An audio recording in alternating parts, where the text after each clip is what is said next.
We should do this show on chat roulette and just talk about it with a random rotating list of strangers.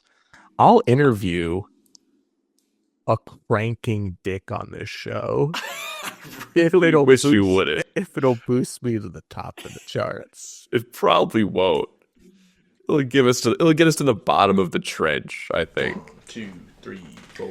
These boys only want the best stuff. They want the cream of the crop. They don't want none of that Michael Bay shit. They want the shit that pops. Oscar bait, black and white, maybe something French. If it's got more than one explosion, honey, put that shit on the bench. Oscar Wieners, Oscar Wieners, Oscar Wieners. These boys are the Oscar Wieners. Yum, yum.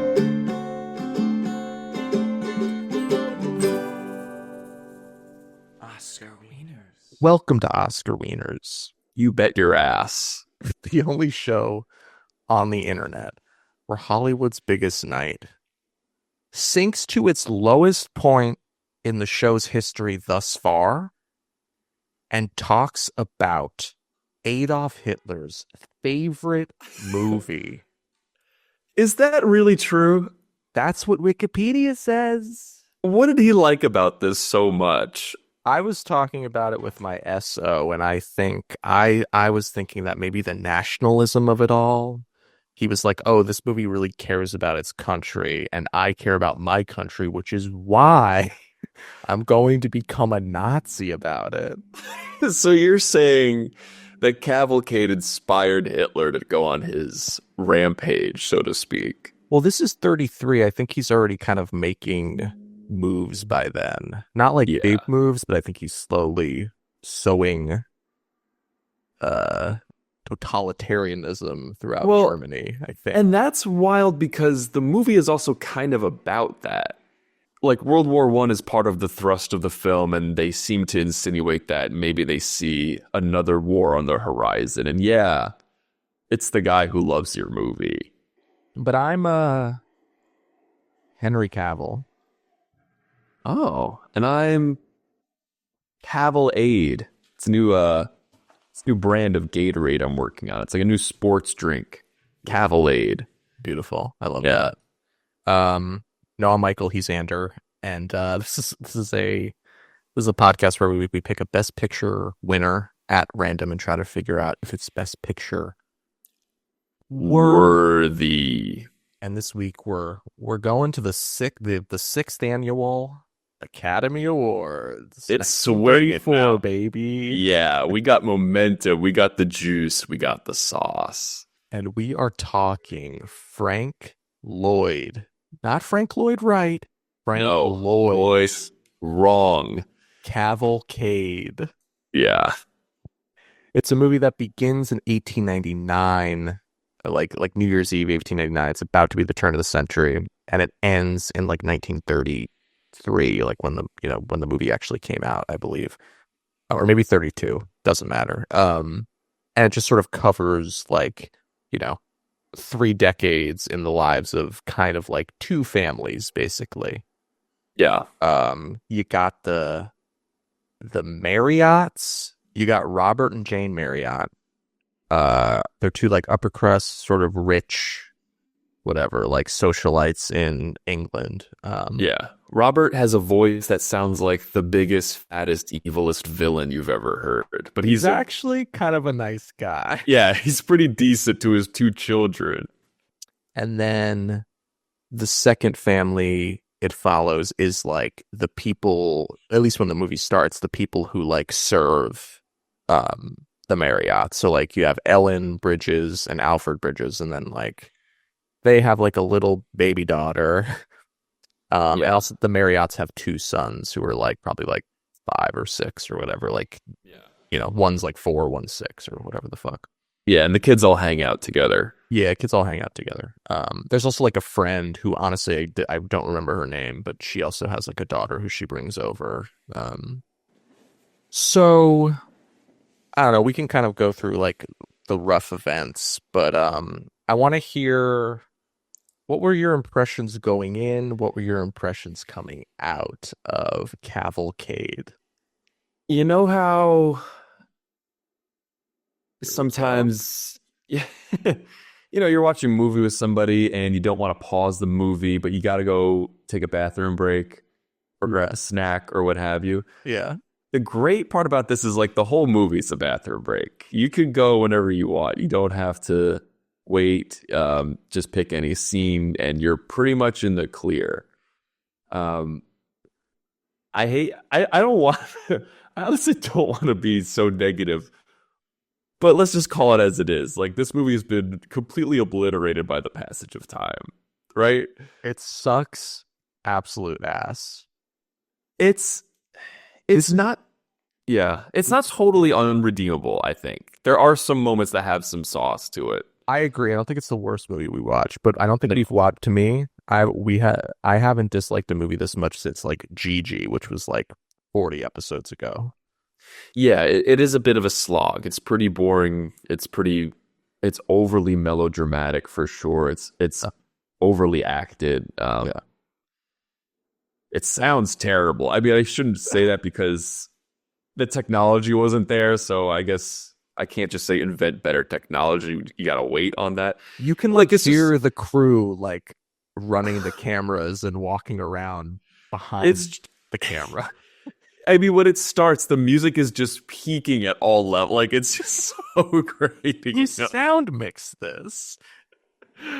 I get it. The technology was like just invented, whatever. But it's grating to hear. Yeah, for sure. I mean, that's just the reality is in 90 years, people are going to look back at The Godfather and say, what is this piece of garbage film? You know what I mean? I don't think so. I think we're being naive if we don't think that. I think like there's a certain period where like movies kind of hit their stride in terms of like just quality of like filmmaking, where it's like, all right, people know how to fucking make sound that sounds all right, like, yeah. And I think like it'll generally hold up. I will say, for how bad this movie sounds, I think this movie looks, I mean, it's old. It's an old ass movie, so it looks a little fuzzy at times, but like it's got some camera movements, you know, it has some, it's doing some stuff. It's not just like static shots of people talking all the time. It's like, it's got some, Frank Lloyd has some chops. Yeah, there's some interesting bits of cinematography at a time when the things that you could do with the camera were very limited. Yeah. You've got some like... Yeah, sorry. There's like a pretty interesting World War II montage of, overlaying images and stuff happening. That was like, I was like, is this the best part of the movie? This is like... It might be, yeah. It's almost like really effective at capturing the horrors of war because it's just like chaos. Yeah, no, that part was good. I think there are three good moments of this movie. Hit me with them. There's the World War I montage, because it does kind of convey, the intensity of war at a time when like the rest of the movie is so low stakes that it's ridiculous. So anything that was high tension was a relief to be seen. When their oldest son, Edward, dies, the mom has a good like minute of acting where she basically talks about, not only is she devastated at Edward's death, she's really contemplating the trajectory that England is going to take, at the world stage. And yes, the director had the hindsight of like, he knows exactly what happened in history, so you can kind of imbue it in that scene. It was interesting. Yeah. She has another scene later on in the movie when her second son dies that is horrible. It's horribly acted, and it's so over the top and hammy, where I'm like, what happened? She faints. She faints ridiculously. I'm like, what went on? Yeah. And then I think the Titanic scene is pretty good. Yeah.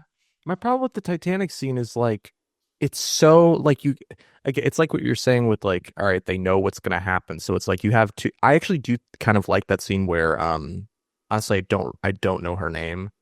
But it's like the friend of the family's daughter who they're older now, they're probably like I think Margaret. okay, so let's say it's Margaret and you said the oldest son was named Edward.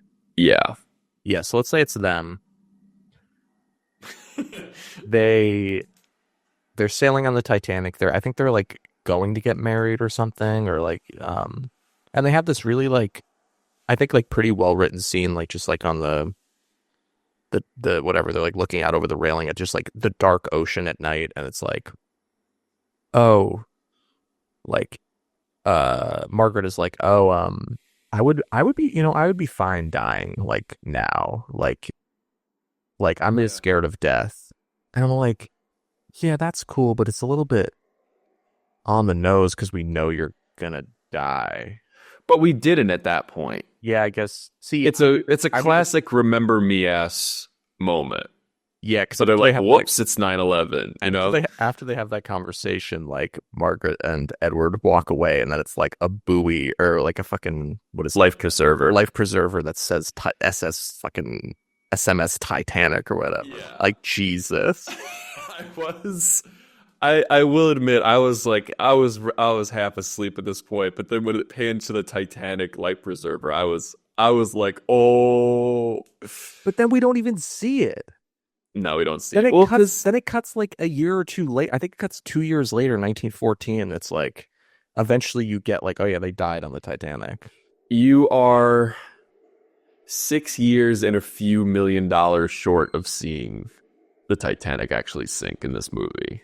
You gotta wait for that to happen. Yeah, I don't know. To me, this movie, there's so many points. Like the Titanic thing is a good example. Again, that's probably the best scene of the movie.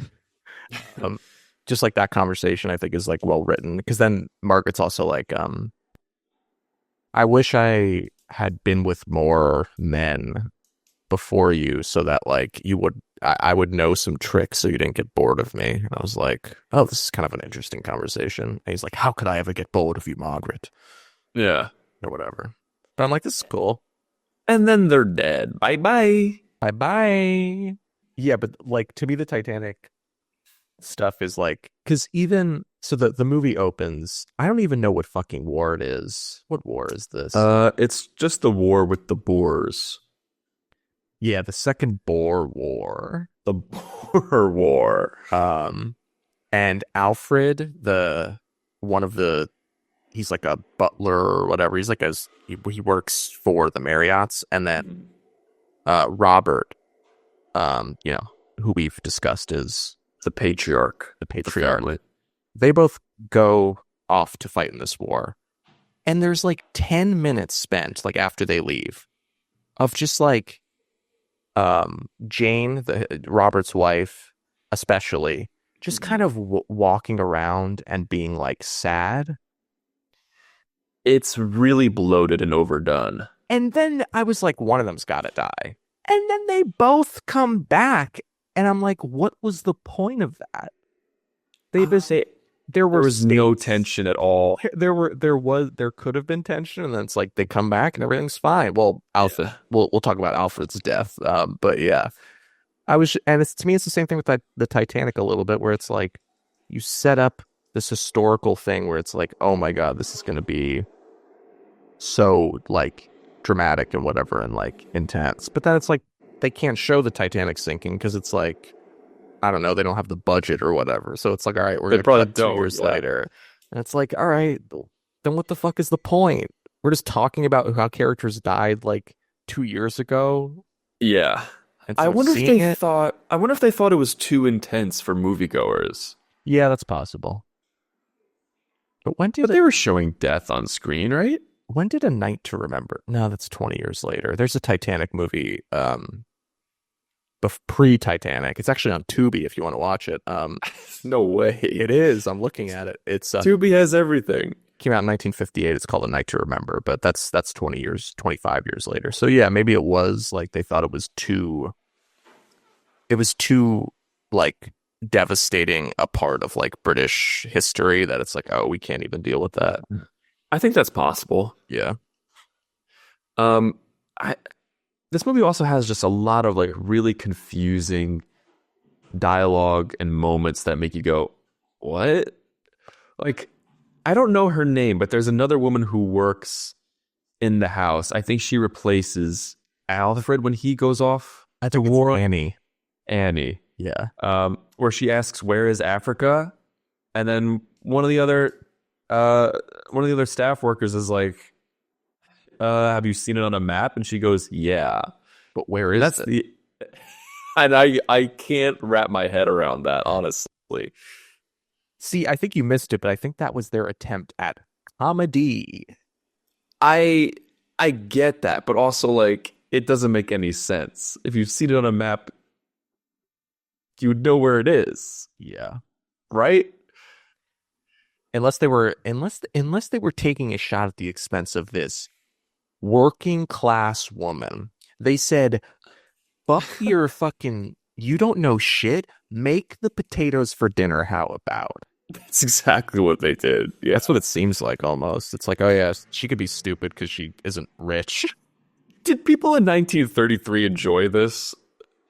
It won Best Picture, dude. But that doesn't mean that that the masses enjoyed it. Mordaunt Hall of the New York Times, I assume this is in the 30s when it came out, called the film most affecting and impressive and added, in all its scenes, there is a meticulous attention to detail, not only in the settings, but also in the selection of players. It is unfurled with such marked good taste and restraint that many an eye will be misty after witnessing this production. Restraint. Okay. You know what?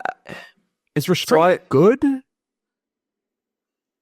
I want to see shit. I don't want you to talk about shit after the fact. And maybe that's a generational difference because I agree with you. Like, I don't care all that much about restraint as long as you're not going like crazy over the top. Don't say like, yeah, don't like exploit historical events, just like drama. Like that's, you know, there's an ethics to it, but like, right, exactly. I guess that's restraint. Yeah.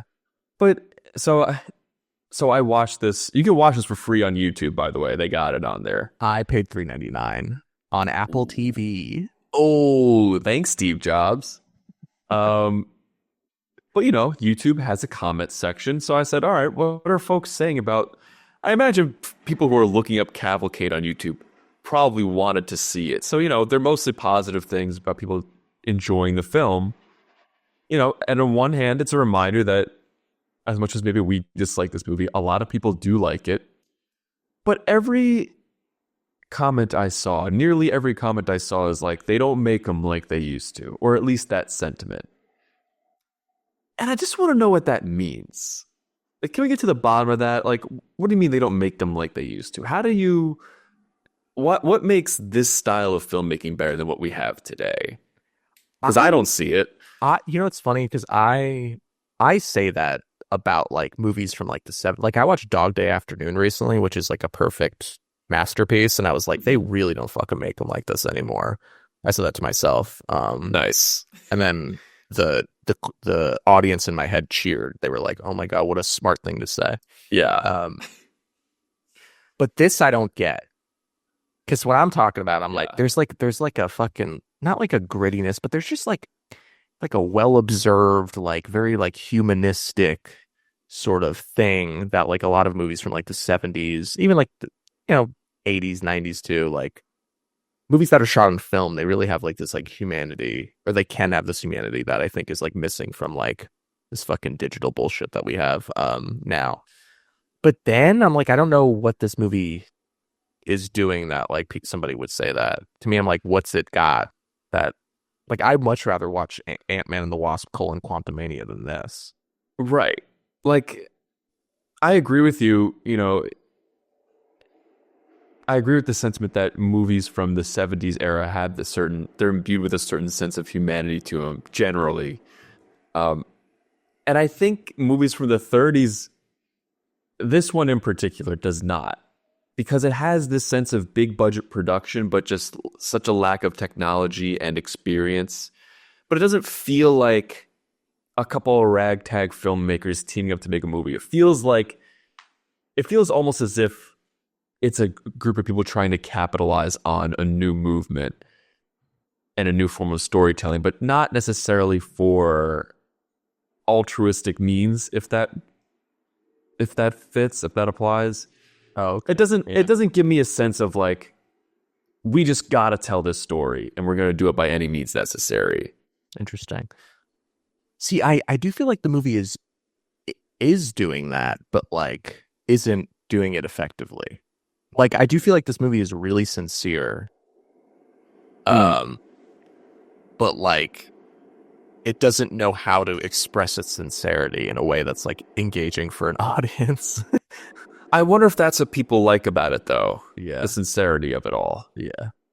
If you want to go watch Cavalcade, be my guest. It wasn't my cup of tea, and I won't speak for you, but I can't imagine it was yours either. It's kind of like speaking to like you, like, you know, it feels like people capitalizing on a movement. It does feel like it feels like an epic, like a historical epic.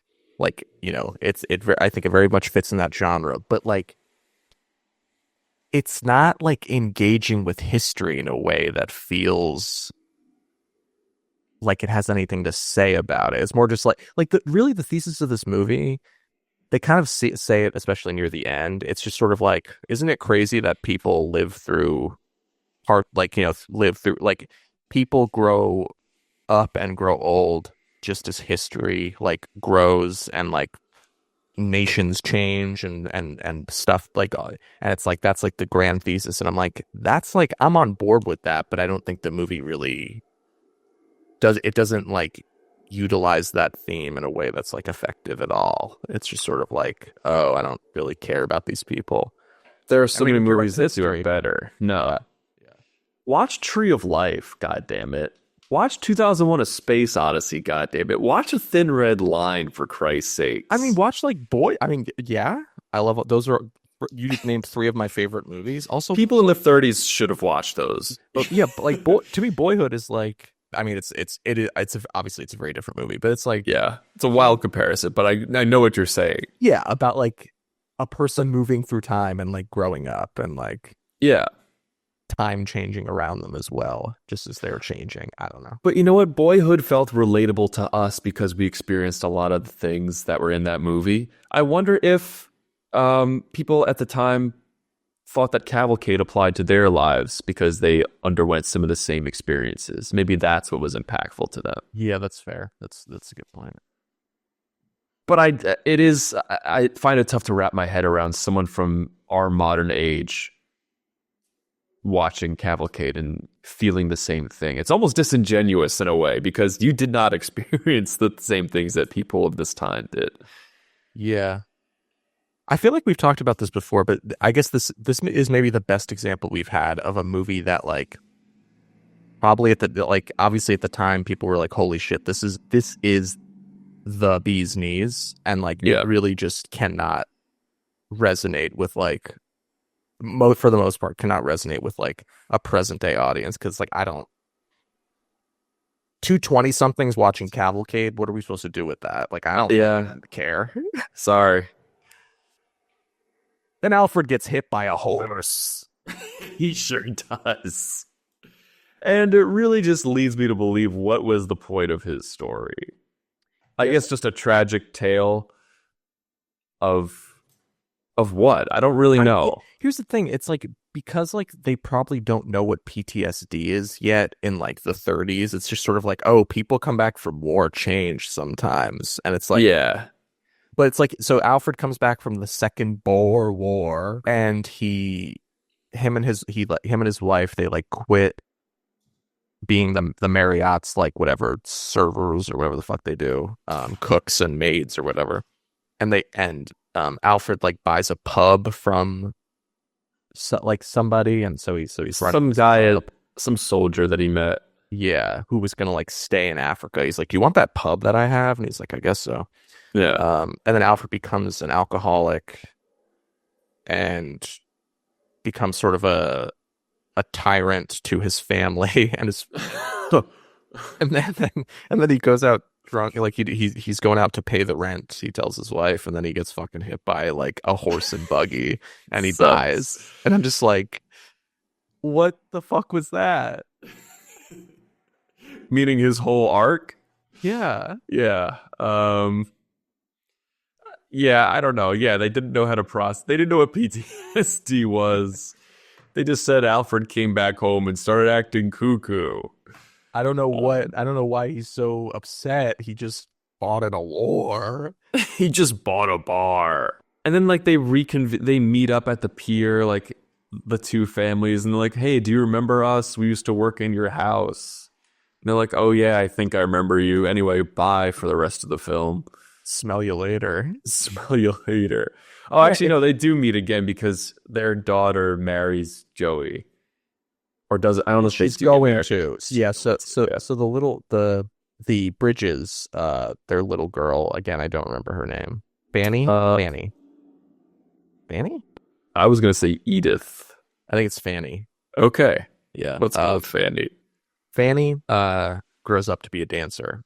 And then Joey, the youngest son of the Marriotts, after Edward died. Yeah.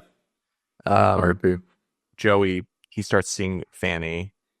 He actually like hides in her dressing room while she's getting changed like a fucking freak, and like it's supposed to be like a meet cute.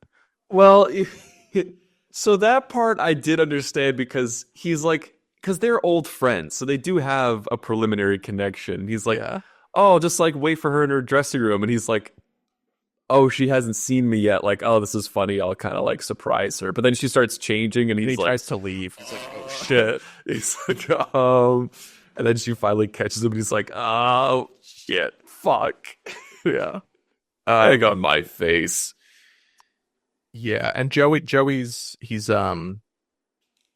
enlisted in the army to fight in World War One. And whatever, him and Fanny have like a romance, and then he goes off to war. He dies like the day before the armistice is signed, which is like, talk about fucking irony. And if you didn't realize he was gonna die from a mile away, I don't know what movie you were watching. I was hoping he wouldn't, but I was like, I feel like this movie wants to punish the Marriotts for being fucking rich socialites or something. Yeah. I don't know. Go watch Mrs. Miniver. Mrs. Miniver is so good. It's so good. Go watch that movie instead. Similar themes. This is kind of a movie about like the domestic side of war, where like people, particularly the women who stay home and like have to just like kind of wait for these fucking men to return or not. Mm-hmm. Mrs. Miniver is like a masterpiece about that. Yeah. Go check that out. Go check out our episode on it. We talked about it. We think it's one of our longest episodes for some reason. It's an hour, and I don't know why. Yeah, I don't know idea. We just gush, dude. We love this thing. But that's all I have to say about this piece. Yeah, I don't know. This movie stinks. Sorry, Cavalcade.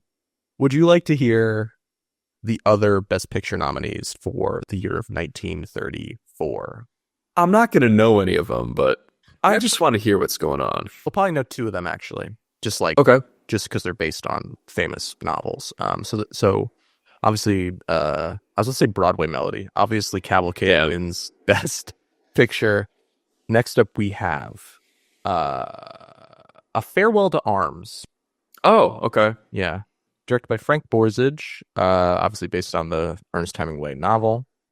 A tale of the World War I love affair begun in Italy between American ambulance driver Lieutenant Frederick Henry and British nurse Catherine Barclay. Eventually separated by Frederick's transfer, tremendous challenges and difficult decisions face each as the war rages on. Decent book. Oh, you've read it. Okay. Yeah. What'd you think of it? You said decent. Yeah, I don't remember much about it in terms of specifics, but I remember I thought it was good. I thought it was fine. I'm sure the movie is even better. Beautiful. All right. We'll also go see that if you feel like it, I guess. I don't know. It's years near you. Next up, we have 42nd Street, directed by Lloyd Bacon, dude. Oh, I love that breakfast. A producer puts on what may be his last Broadway show, and at the last moment, a chorus girl has to replace the star. No.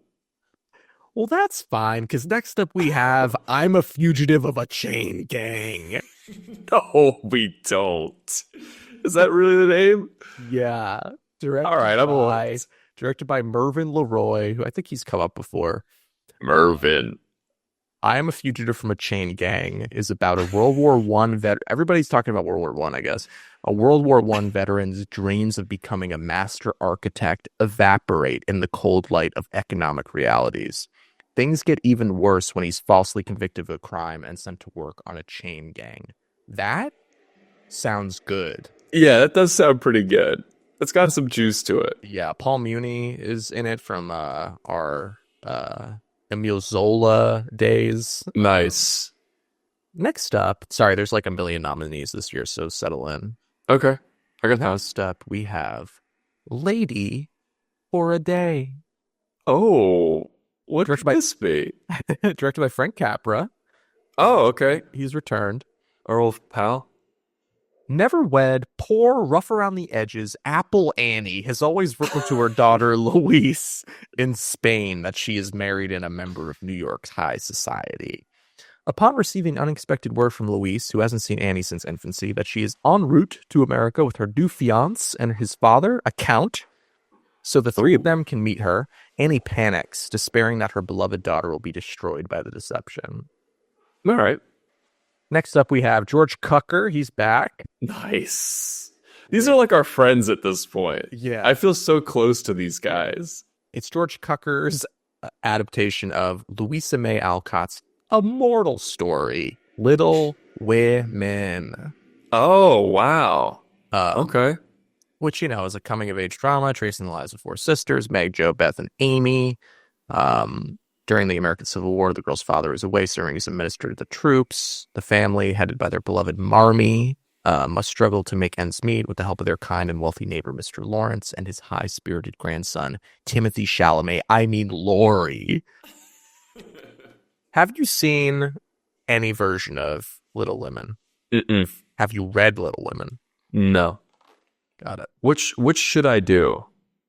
So, I've read Little Women. I think it's fine. But you've seen Little Women and you think it's great. Yeah, so the only version I've seen, I do want to see the 90s. I'm not going to see this. Sorry, George Cukor. I know he's listening. I want to see the 90s one, which has like Winona Ryder in it and stuff. But I've seen the Greta Gerwig directed 2019 Little Women. And that movie that's like one of my favorite. That's a masterpiece. It's one of my favorite movies. I think it's perfect. Okay. Highly recommend. That I will watch. Then. We'll talk about it in the Parasite episode because it was nominated for Best Picture. All right. I'll watch it before then. All right. What else do we got? Like 4 more. Rapid fire, dude. Next up, we have The Private Life of Henry Zack and Cody the Eighth. Close. Okay. Close. Directed by Alexander Korda. Renowned for his excess, King Henry VIII goes through a series of wives during his rule. With Anne Boleyn, his second wife, executed on charges of treason, King Henry weds Maid Jane Seymour, but that marriage also ends in tragedy. Not one to be single for long, the king picks German-born Anne of Cleves as his bride, but their union lasts only months before an annulment is granted, and King Henry continues his string of spouses. Isn't this like Man for All Seasons? I guess so, yeah. It sounds like it's supposed to be like a fun little comedy, even though, like, didn't Henry VIII, like, have a lot of his wives killed? Yeah, it's not a fun story. But they're just putting, like, crazy-ass 2000s era music behind their trailers. This summer. All right, next up we have She Done Him Wrong. Directed by... Oh, she has. Directed by Lowell Sherman. New York singer and nightclub owner Lady Lou has more men friends than you can imagine. One of them is a vicious criminal who's escaped and is on the way to see his girl, not realizing she hasn't exactly been faithful in his absence. Help is at hand in the form of young Captain Cummings, a local temperance league leader. That That sounds all right. This movie is an hour and 6 minutes. Wow. Barely a movie. I don't think I understand what's happening, and I don't really care to. All right, next up we have Smilin' Through. Great. That's what I'm doing. Directed by Sidney Franklin. On the day of his wedding, Sir John Carteret's fiancée, Moon Yin, is killed by a jealous rival named Jeremy, leaving him emotionally devastated. Jeremy. Carteret spends 3 decades in seclusion, mostly communing with the spirit of Moon Yin, until he learns that her niece Kathleen has become an orphan. He adopts and raises the child as his own, but is alarmed when, as a young woman, she falls in love with the son of Moon Yin's murderer. It's way too convoluted. I don't know about that. I don't know about adopting the niece of your dead lover. You know, that just doesn't totally sit right with me. We don't know if we haven't seen it, but things don't seem like they're on the up and up. No, I think something's rotten in Denmark in that one. Yeah. And finally, a Henry King joint. He's come up. Did he direct something that we watched? His name sounds familiar. I think maybe a nominee. Yeah. I don't think he ever won the big Oscar. No, sorry, Hen. And it's his of course famous film, which we've all seen, State Fair. Yeah, classic. Which is about the children of Iowa farmers who find love with mixed results at the State Fair. That's it. Ander, do you think? I don't want to answer this question, really. Fine, let's skip it. We both think it sucks ass. Who cares? Not Best Picture worthy. It should have gone to Titanic, directed by James Cameron. Yeah, we're going to give it to Titanic this year. Mike? Yeah. I wanted to get a view of what the people had to think about this movie, because we've been rather negative. I want to try to find a bit of a positive spin to counterbalance us. Okay. And in my brief research, I did find one review for Cavalcade. Just one. Well, I found a few, but I only want to read this one, and it might be one of my favorite reviews that I found on this show. Yeah. It's rather long, so I'm keeping it just to this one. It's not going to make sense until it's going to make perfect sense. Got it. Give me the name of somebody who's really like a film savant, but who's out of his goddamn mind. Quentin Tarantino. Quentin Tarantino says 5 stars for Cavalcade. Yeah. Cavalcade couldn't have not won Best Picture. It's screaming, pick me, pick me. Listen, this movie is very stupid. As a piece of theater history, it's essential. All of the bad faith reviews of this film by surface-level old movie watchers trying to get Oscar winner complete that know nothing of Coward's original drama and haven't bothered to understand any of its context. Oh my god, you're a bunch of dunces. As a film, it's monumentally bizarre. I am fascinated by it. I might be the first person to ever watch it on LSD. The stage spectacle that was becomes a cavalcade of dryness and insanity that made me gasp and holler at the screen. I don't think acting is ever bad. It's only ever unconventionally interesting. Let me say that Wieners, an accomplished actress in the world of theater, gives perhaps the most unconventionally interesting performance of its age. She must have thought that the camera was 100 yards away. Truly a mind-boggling rendering, and it was so easy to want her to disappear anytime she took control of the scene. Meanwhile, Clive Brook is barely in it. He doesn't register as anything. I think he's trying to be warm, but I have no idea what's up here. Una O'Connor is fucking amazing in this. No wonder she repeats her stage role, as does Merle Tottenham, who is fascinatingly weird. Merle Tottenham, dude. She's fascinatingly weird on purpose. The lower class character narratives fare much better in general. And then we get Benita Granville herself as a real tot, dancing a sweet dance of death from childhood to adulthood. That's amazing. This movie knows World War II is coming, and it's terrifying. I'd love to remake this, or just see the original play. It seemed like a once-in-a-lifetime stunner, but this film did what it could to replicate it. Nearly every scene from the play is here and in the correct order, believe it or not. I don't know yet how much of the dialogue is cowards, but it often did not have his shine. Furthermore, Margaret Lindsay. Wrap it up, Quinn. My God. My little Warner baby is incredible in this. She needs 1,000 more scenes, and when she exit the picture, I was devastated. While gasping and laughing, not the intended effect. Her final scene, the moon in her eyes, the date of her final scene framed across the screen undermined any of my goodwill for this moment.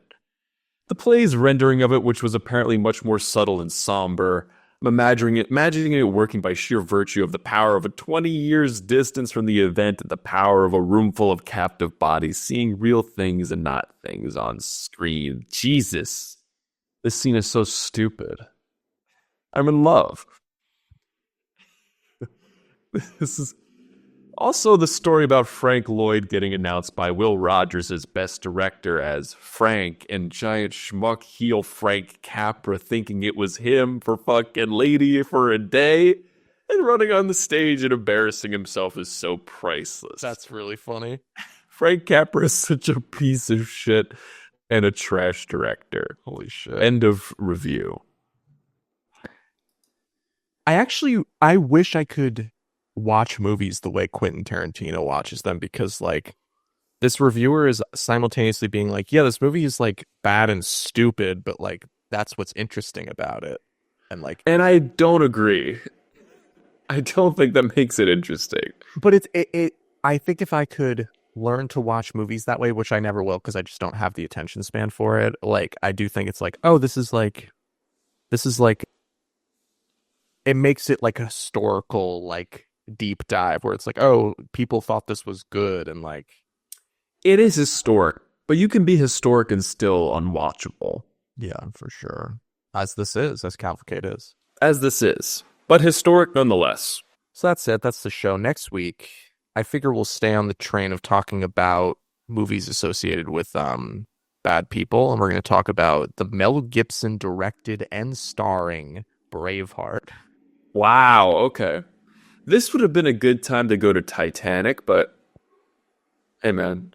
Yeah, so stay tuned for that. Don't listen if you don't want to, because God knows who wants to hear from Mel Gibson. He's on. He's going to be on, by the way. He's going to be on. Yeah. And we're sort of giving him the floor and the mic to say whatever he wants. Until next time, I'm sure you could buy on eBay like what is it? A deep fryer? A freeze-dried hot dog from like the 30s. I'm sure you could find it. Buy that. Don't eat it. And eat it. See what happens. Make yourself a part of history in a way you never have before. Buy some relish too. Expired relish. Oh, can't be good. It's pickled. It'll be fine. I've done that with retro gum. Like I bought like a pack of baseball cards from the 80s and I said, let's see what this gum is like. And it gave me a stomach ache. Even just chewing it gave you a stomach ache? I did swallow it. Oh, well, that's why. Yeah. Well, because it kind of just turns into dust and crumbs. It's not really chewable. Yeah, that's unfortunate. Well, yeah, so give it a try. See if it gives you a stomach ache. And we'll see you next week, Wieners. Bye-bye. Bye-bye. 1, 2, 3, 4. These boys only want the best stuff. They want the cream of the crop. They don't want none of that Michael Bay shit. They want the shit that bops. Oscar bait, black and white, maybe something French. If it's got more than one explosion, honey, put that shit on the bench. Oscar Wieners. Oscar Wieners. Oscar Wieners. These boys are the Oscar Wieners.